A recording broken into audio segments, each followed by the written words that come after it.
and a lot of fun with it. And it got me out of my comfort zone. I think that was the most important personal developmental tool I got from it. And it's cool. As I was talking to some of these actors, they were telling me about how wellness is pretty much the key to them feeling at their best. Moreover, feeling confident enough to deliver their role, which I thought was really interesting.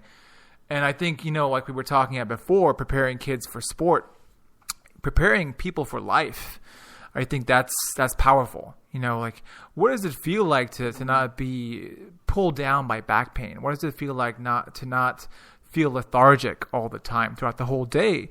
How valuable and how important is that to you? I think another important thing that one of my friends was telling me, and I train him online, it's like, dude, I have energy to play with my kids for the first time in the past 5 years. I'm like, holy shit, that is transformative.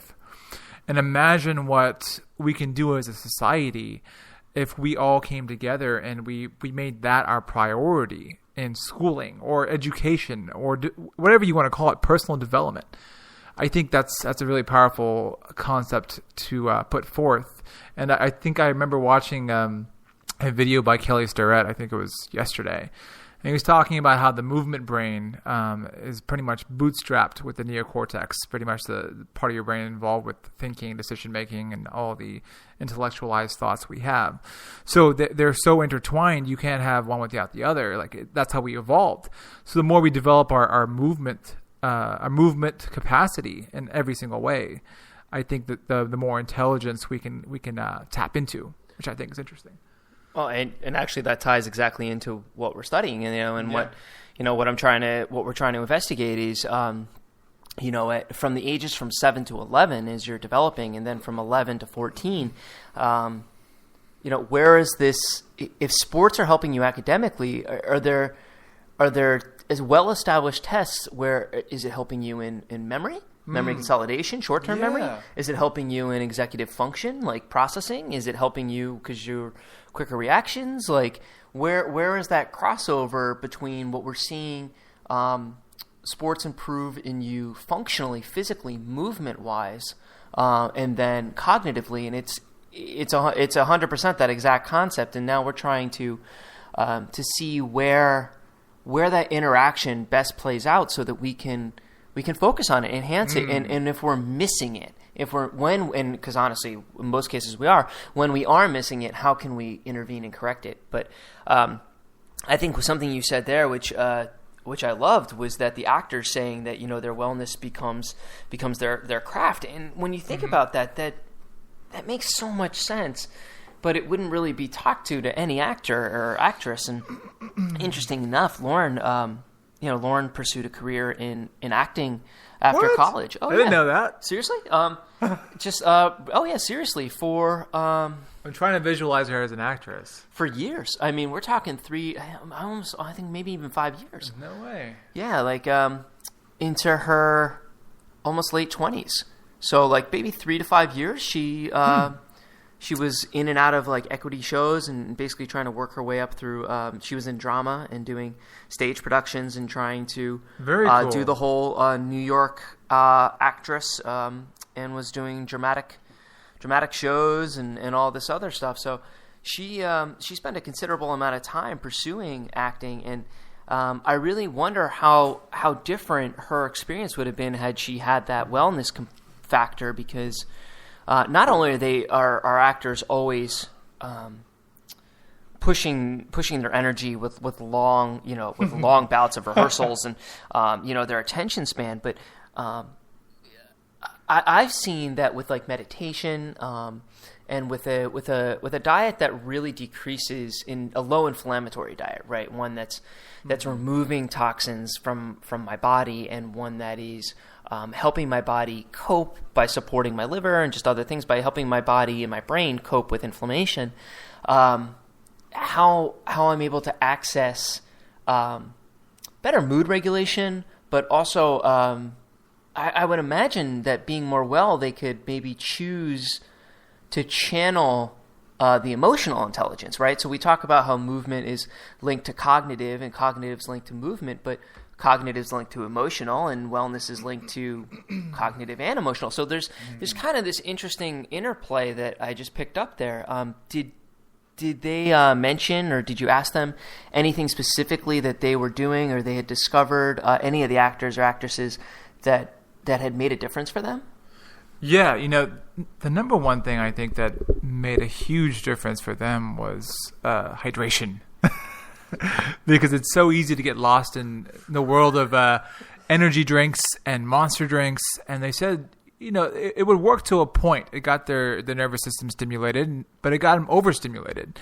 Right. And their heart rates were beating out of their chest, and it didn't feel good. It couldn't get them to access that creative flow state that they need to be in. And so I think, then we started talking about, the 10,000 hour rule to be able to access this creative flow state that's inherent with athletes and actors and painters and all these different things. But to even be able to drill these hours, like, they need to be able to be well. And they talked about hydration being number one. Number two was getting lots of greens and fats in their diets. That was, I think, more so the greens they kept harping on. Something about the greens helped them have more energy. And for me, I'm thinking, okay, well, more micronutrient content, meaning more access to basically extracting energy for use in your body.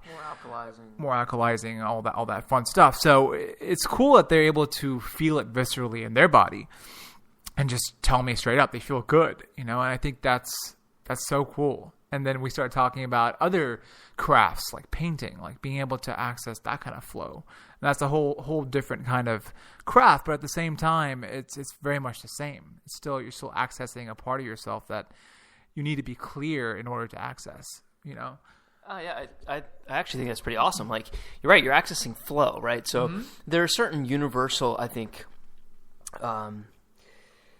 sort of relatable points, right? That it doesn't matter whether your flow state is painting, is writing, is mathematics, is dunking a basketball, is squatting, is whatever it's going to be. There is this moment where things slow down and everything blends together, and you hit this auto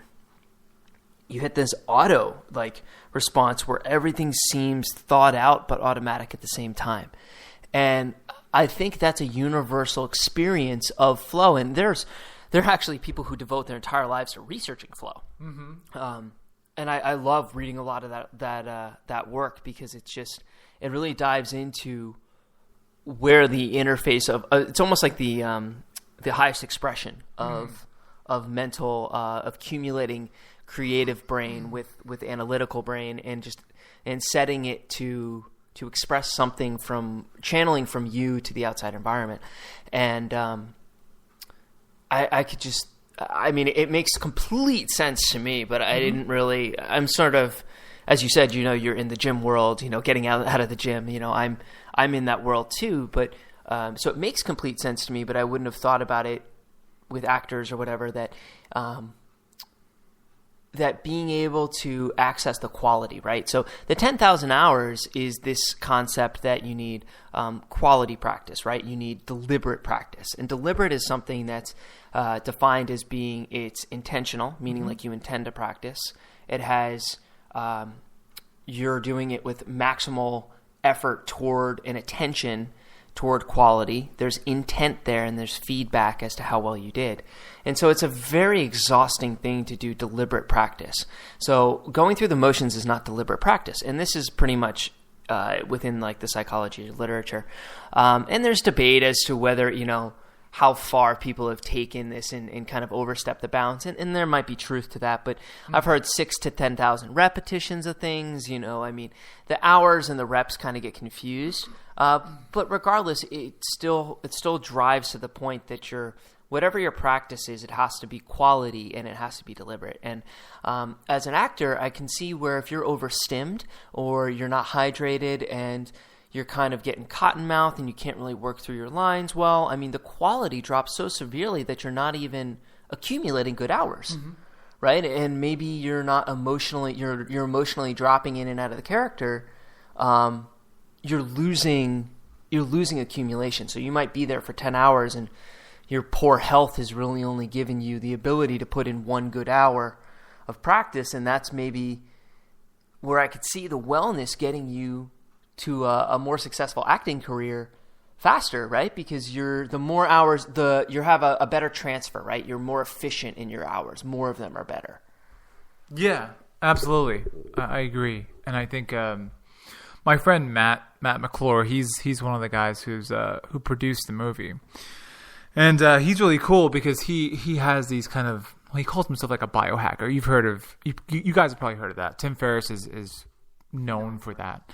But he calls himself that, and he basically packs all these different kinds of snacks. So he'll pack like sweet potatoes with some almonds, mixed nuts and seeds and pumpkin seeds and all sorts of stuff. And I just see him on set, like just snacking between like each scene we do, and it's really cool to watch. I'm like, wow, this guy is like on point with his meals. He's like so attentive to how he's feeling during the set, and if he feels even a tad bit off, he makes sure he supplements his body with, the optimal amount of water, the optimal amount of food, so that when he goes back into shooting, he feels at his best. And I can see the difference.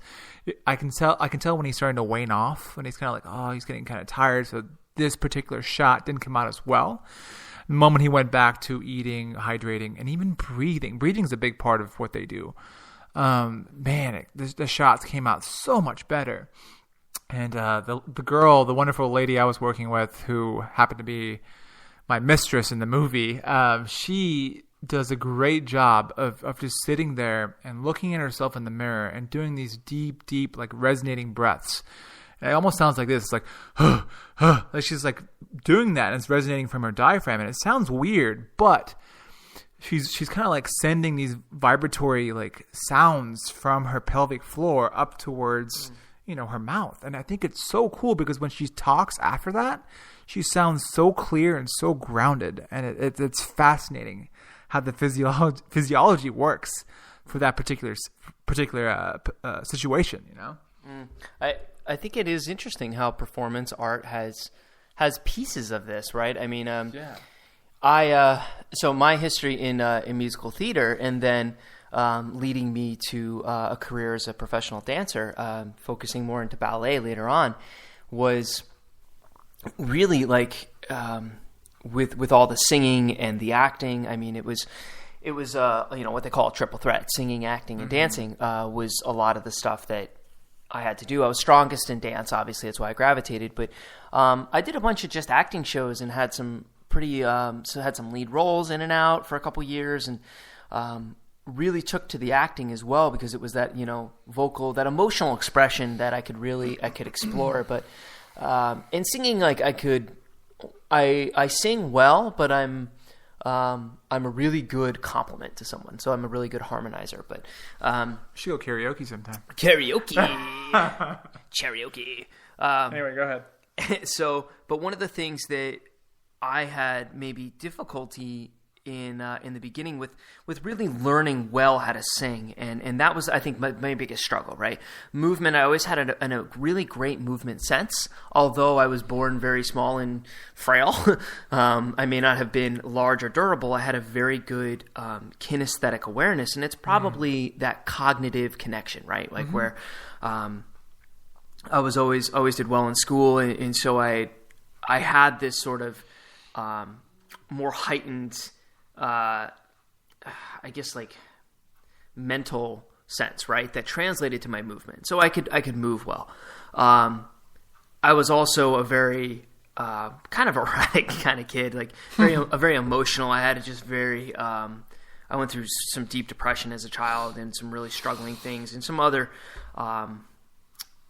just really challenging times as a kid, mentally, with fighting some disordered issues. And I think that the acting kind of became this way that I could bury into emotion, which was interesting. But singing was something that lagged behind for me because of this diaphragmatic control. I had asthma as a young child, and I couldn't really understand diaphragmatic breathing. And that was what a lot of the training in singing is breathing from your diaphragm. You spend a considerable amount of time in a singing class and chorus, and if you do any sort of like jazz band singing, and I did all these different things like advanced level choruses and stuff in high school.